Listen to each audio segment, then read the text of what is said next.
El océano siempre ha sido una de las últimas fronteras realmente desconocidas de nuestro planeta. Un mundo inmenso y cambiante lleno de oscuridad, presión y criaturas muy diferentes a las que vemos en la superficie.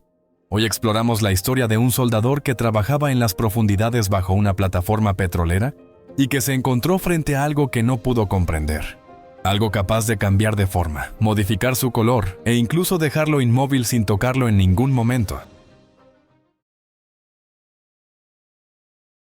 Alguien contó en internet la experiencia de un ex soldador, cuyos años de trabajo bajo el mar hacían difícil no creerle.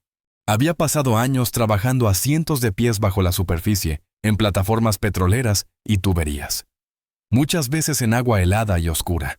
Casi sin visibilidad, se especializaba en buceo de saturación, donde debía vivir días o semanas en cámaras presurizadas y trabajar a profundidades en las que un ascenso rápido puede ser mortal. Su charla empezó de forma casual, como cuando los buzos intercambian historias sobre el mar y los animales que ven. Cambió cuando el soldador admitió que se había encontrado bajo el agua, con algo que no encajaba con ninguna especie ni conducta que conociera. Tenía mucha experiencia. Podía reconocer peces de aguas profundas por su brillo, identificar tiburones por el movimiento y distinguir calamares poco comunes, aunque llevaba décadas en lugares peligrosos, rodeado de depredadores, fallos de equipo y una oscuridad que confunde. Hubo un encuentro que lo inquietó más que todo lo anterior. Fue tan impactante que incluso empezó a dudar de si quería seguir buceando. El hecho ocurrió durante un trabajo de varios días en la parte submarina de una plataforma petrolera. Un laberinto de vigas y tuberías que los buzos recorren solos. La comunicación se limita a la radio del casco y la visibilidad es tan baja que nunca llegan a verse en esa misión. Ni siquiera las luces fuertes iluminaban más que unos pocos pies. Y el sedimento deformaba las siluetas y los movimientos. Los buzos saben lo fácil que es confundirse en condiciones así.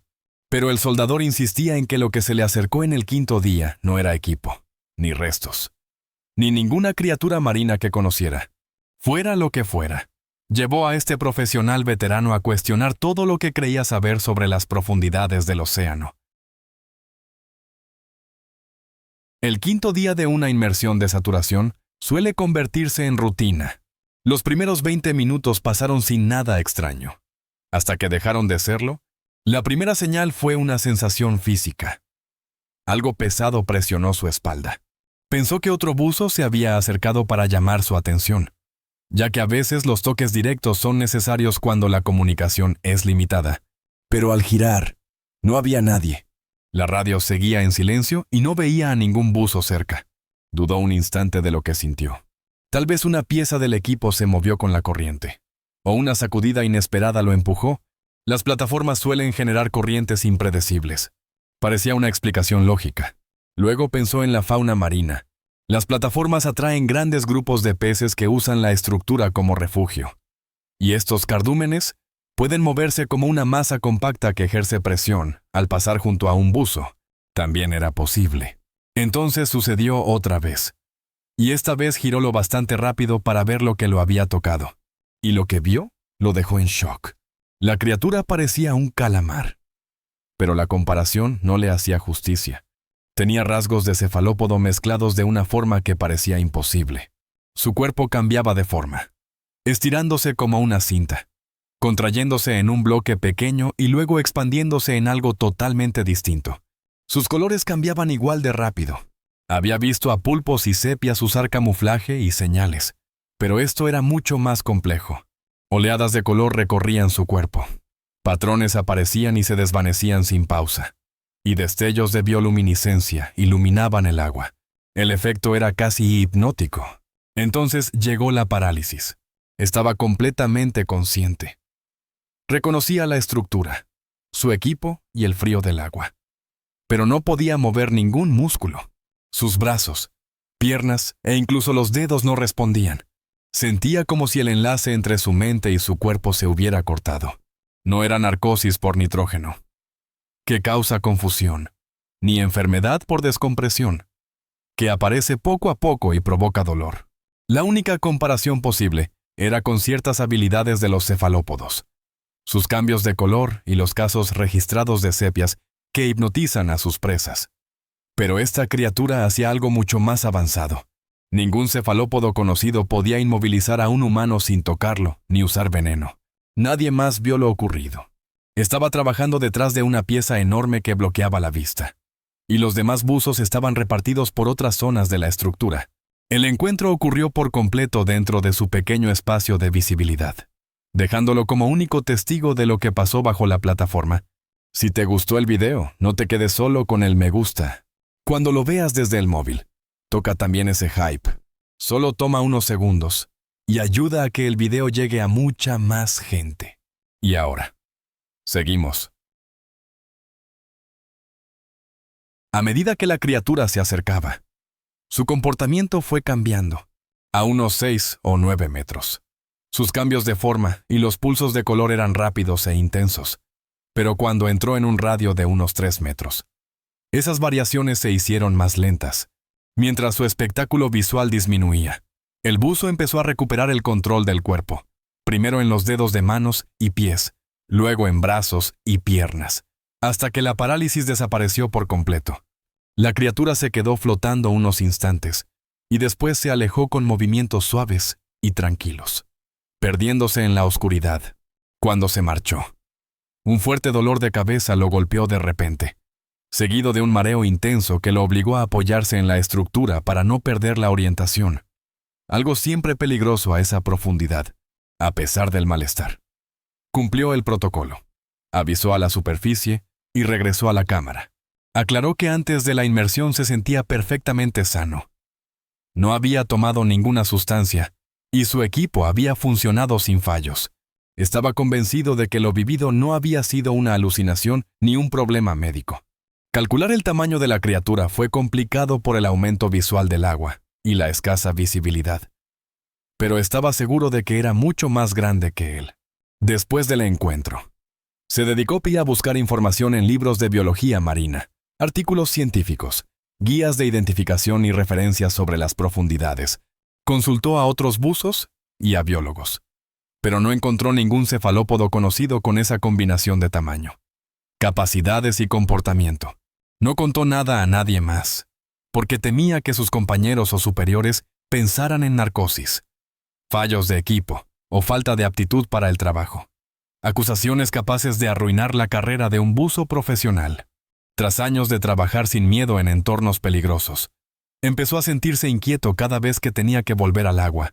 Lo que realmente lo alteraba no eran los riesgos habituales, sino saber que algo en lo más profundo había sido capaz de dominar por completo su cuerpo sin siquiera tocarlo.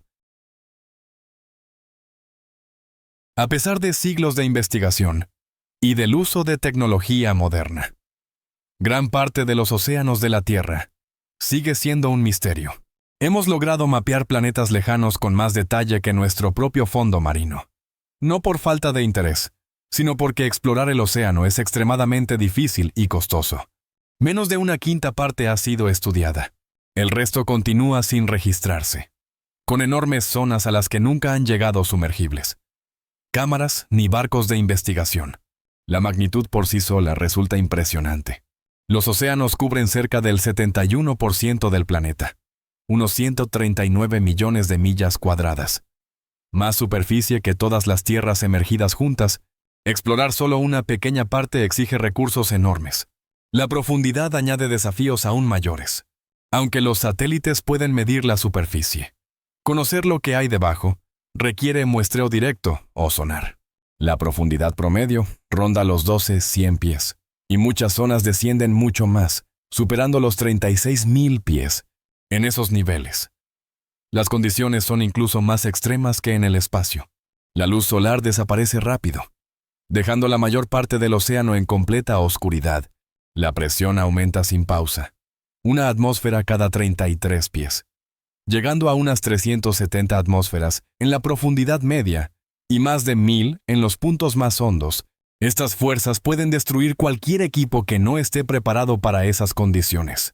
Las temperaturas se mantienen apenas por encima del punto de congelación, lo que complica el funcionamiento de la maquinaria y los sistemas electrónicos. Los avances tecnológicos han ampliado lo que podemos alcanzar. Los sumergibles de gran profundidad han permitido descubrir respiraderos hidrotermales y ecosistemas que viven sin luz, cambiando nuestra comprensión de la vida.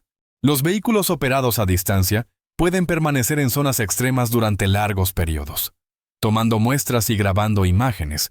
Los vehículos autónomos exploran sin cables, recorriendo grandes áreas mediante rutas programadas o gracias a sistemas de decisión internos. Incluso con estas herramientas, la mayor parte del océano sigue sin estudiarse.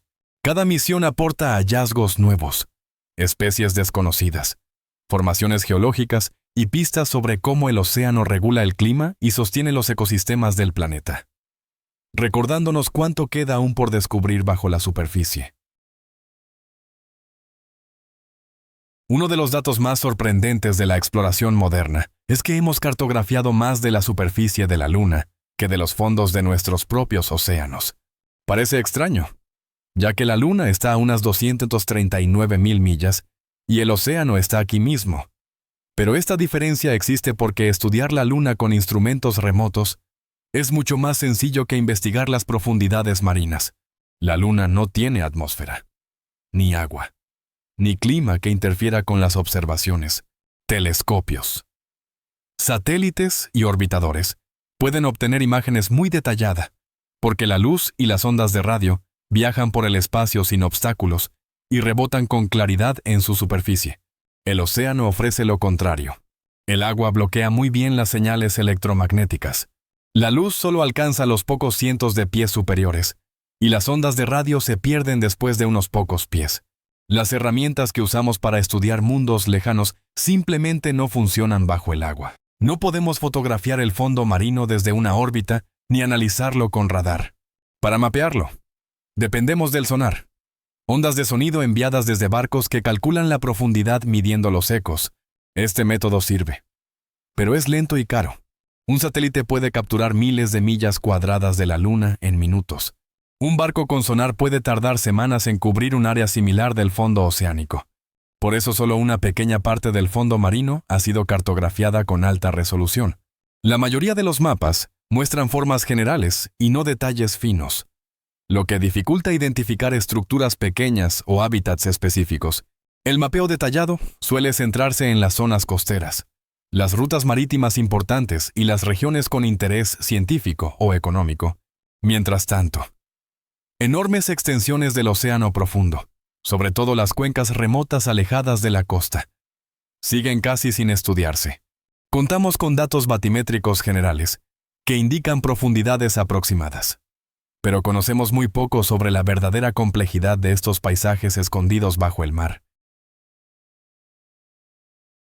Los relatos sobre criaturas marinas inexplicables no son raros. Buzos, marineros y pescadores han descrito encuentros con seres que no coinciden con ninguna especie conocida, aunque algunos piensan que son confusiones. La cantidad y la similitud de muchos testimonios, junto con el hecho de que gran parte del océano sigue sin explorarse, hacen posible que existan especies aún no descubiertas.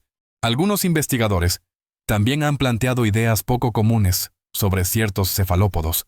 Algunos estudios científicos han sugerido que los pulpos podrían tener un origen relacionado con la panspermia, basándose en su biología inusual, aunque esta hipótesis es polémica y no está demostrada.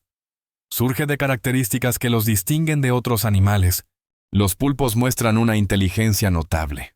Usan objetos y resuelven problemas sin haber evolucionado junto a los vertebrados. Sus habilidades de camuflaje permiten cambios rápidos de color y textura con células especiales de la piel, algo muy superior a lo que logran la mayoría de las especies. A nivel genético también destaca. Su genoma contiene rasgos únicos y muestra una edición extensa de ARN, un proceso donde se reescriben instrucciones después de la transcripción, algo raro en otros animales. Estas peculiaridades han llevado a algunos defensores de la panspermia a sugerir que el material genético del pulpo pudo llegar desde el espacio.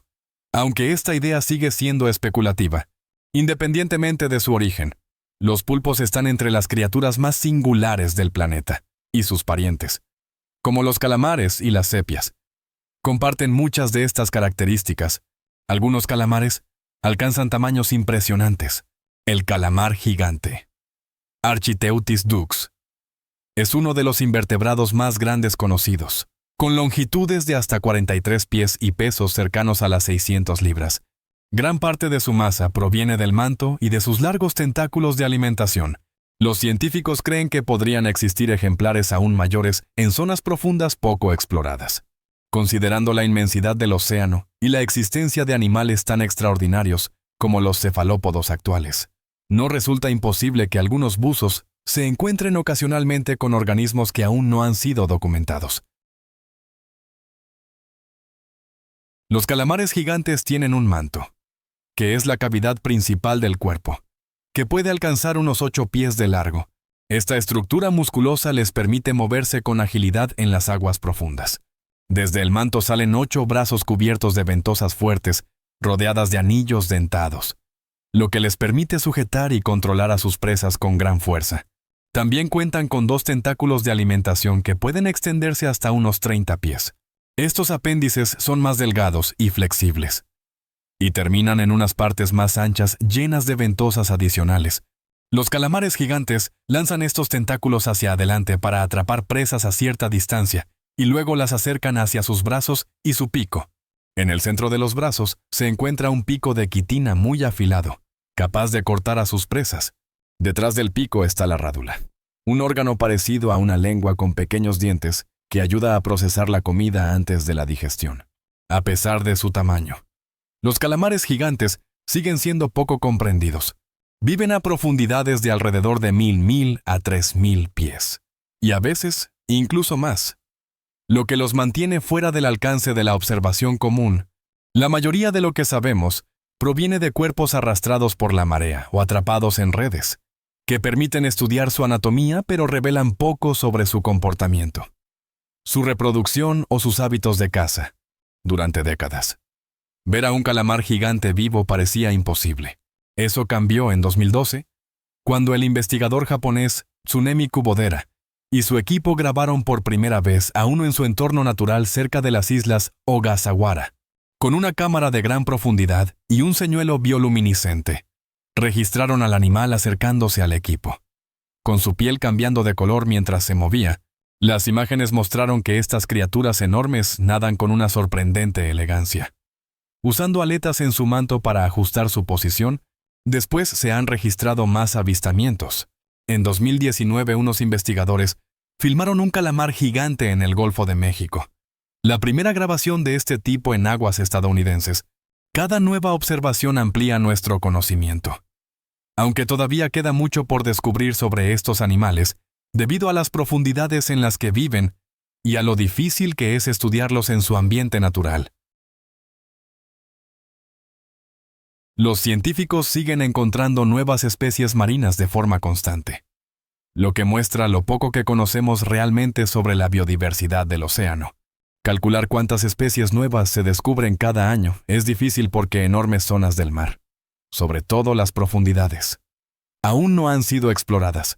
Las expediciones a montes submarinos, fosas y respiraderos hidrotermales suelen revelar organismos nunca vistos, a veces tan diferentes que es necesario crear nuevos géneros o familias para clasificarlos. El Registro Mundial de Especies Marinas indica que cada año se describen oficialmente unas 2000 especies nuevas.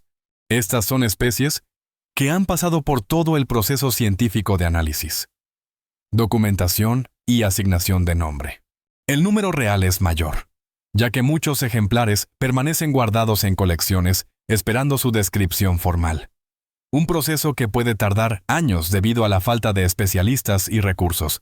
La cifra anual cambia según factores como el financiamiento, la cantidad de taxónomos activos y la productividad de las expediciones. Algunos años se registran cientos de especies nuevas en un solo estudio, mientras que en otros, los hallazgos importantes son menos numerosos. Describir una especie es solo el primer paso. Una vez identificada, los investigadores deben determinar su papel ecológico, su alimentación, sus depredadores, su forma de reproducirse, sus conductas y cómo interactúa en su entorno. Comprender estas relaciones exige estudios a largo plazo. Como gran parte del océano sigue sin conocerse, es probable que existan innumerables especies que aún no han sido observadas. Muchas podrían desaparecer antes de ser registradas. Por eso es esencial continuar la exploración, la investigación y las acciones de conservación para descubrir estos organismos y entender los ecosistemas en los que viven.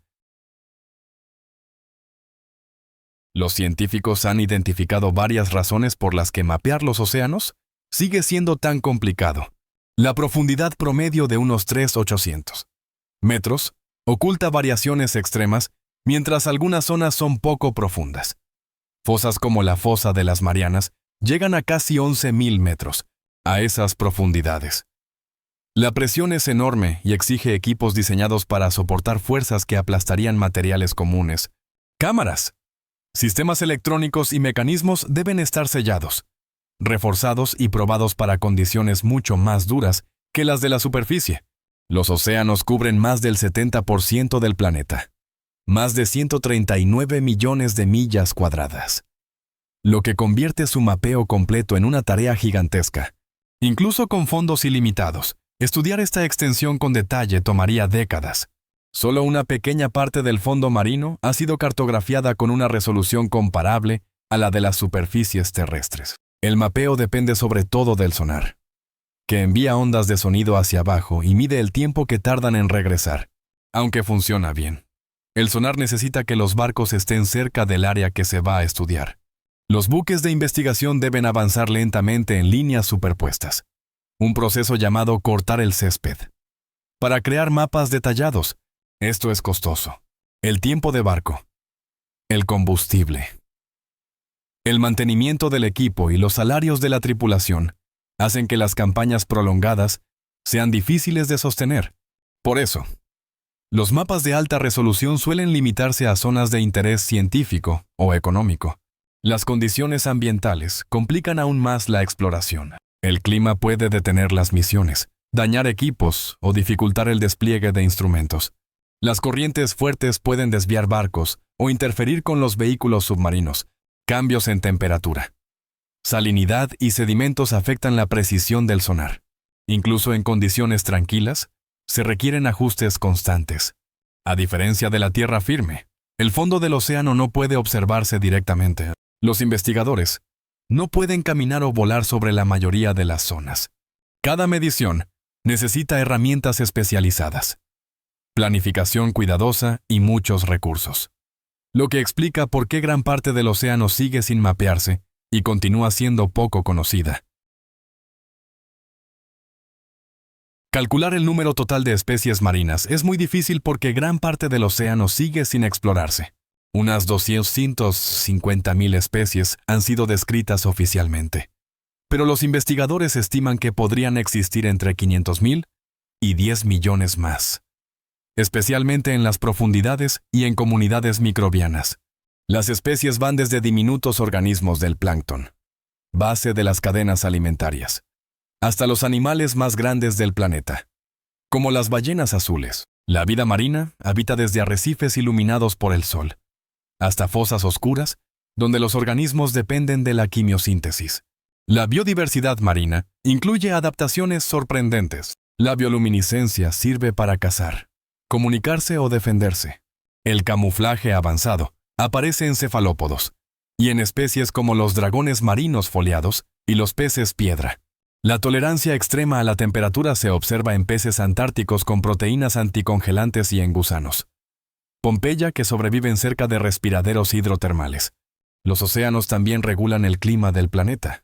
Absorben grandes cantidades de dióxido de carbono de la atmósfera y lo almacenan mediante procesos biológicos y químicos. Las corrientes distribuyen calor a nivel global, estabilizando las temperaturas. Fenómenos como el Niño y la Niña influyen en lluvias, tormentas y patrones climáticos en muchos lugares del mundo. Las sociedades humanas dependen en gran medida del océano. La pesca aporta una fuente principal de proteína para millones de personas, y las capturas mundiales rondan los 90 millones de toneladas al año. Los océanos sostienen empleos en la pesca, el transporte marítimo que mueve cerca del 90% del comercio mundial, el turismo, la investigación, la biotecnología y la energía marina. El fitoplancton produce más de la mitad del oxígeno del planeta y mantiene las redes alimentarias del mar, a pesar de su importancia. Los océanos enfrentan amenazas serias. La sobrepesca. La contaminación por plásticos y químicos. La pérdida de hábitats y los cambios provocados por el clima como el calentamiento. La acidificación y la disminución de oxígeno están afectando a los ecosistemas. Los arrecifes se están blanqueando. Muchas especies cambian de zona y los sistemas marinos se vuelven inestables. Proteger la biodiversidad marina es fundamental. Las áreas marinas protegidas. La pesca sostenible. La reducción de la contaminación y las medidas para limitar las emisiones de gases de efecto invernadero son claves para mantener la salud del océano para las generaciones futuras. Entonces, ¿qué piensas sobre la historia de este extraño calamar? Lo más llamativo es que el relato de este buzo coincide con otros informes de distintas partes del mundo. Historias de pescadores, buzos y marineros que han visto criaturas que no encajan con lo conocido. Aunque los testimonios individuales siempre pueden debatirse. La repetición de casos similares, provenientes de testigos confiables en diferentes épocas y lugares, sugiere que el océano aún guarda sorpresas que no hemos registrado ni comprendido. No olvides dejar tus preguntas y respuestas en los comentarios. Comparte tus teorías sobre qué pudo ser esta criatura. ¿Has escuchado relatos parecidos de otros buzos o marineros? ¿Crees que especies grandes, y aún sin descubrir, podrían vivir en las zonas profundas? Ayúdanos a hacer crecer esta comunidad, mientras buscamos resolver juntos estos misterios sin explicación. No olvides activar la campana, compartir el video con tus amigos y suscribirte si aún no lo has hecho.